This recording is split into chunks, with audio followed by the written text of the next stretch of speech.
Kelley Dolphus Stroud, the scholar, the runner, the legend America tried to slow down. Welcome back to another episode of Let's Talk Black History. I am your host, Tay Nicole. And today we're going to shine some light on a hero story, on some heroic moments that shaped our stories, that shaped our past, that shaped our present.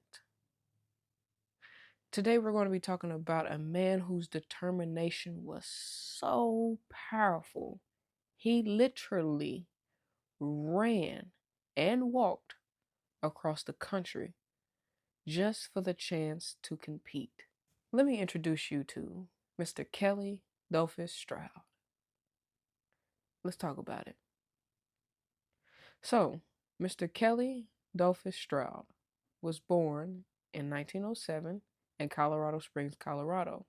He was one of 11 children in his family, the Stroud family, that is.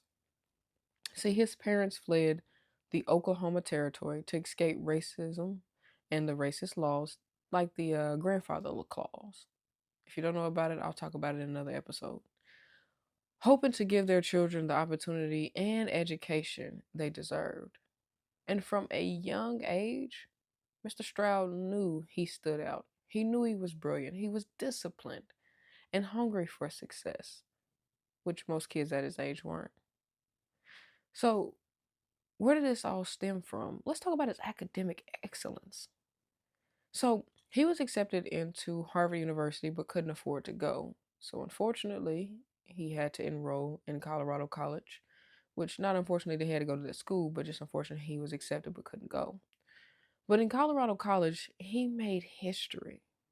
Stroud became the first black student to ever at Colorado College to be elected to Phi Beta Kappa, which is one of the most elite honor societies in the world.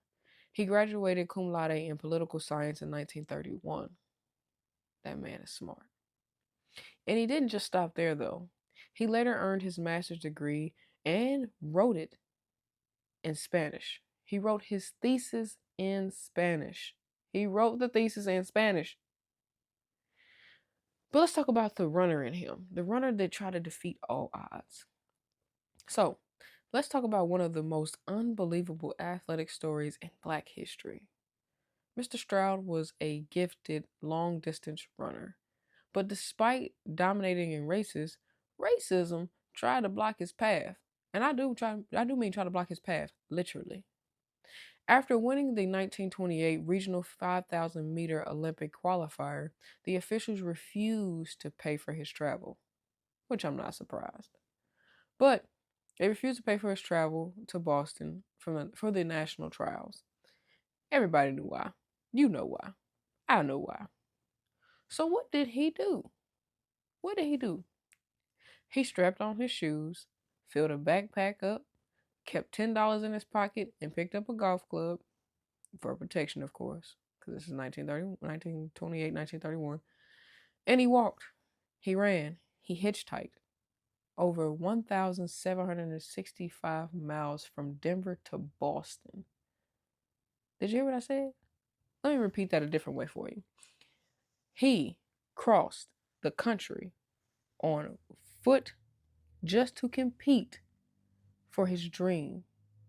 But here's the thing. By the time he reached Boston, only 6 hours before his race, he was exhausted and dehydrated. He didn't make the Olympic team, but the journey itself, that was victorious within itself. That was the statement.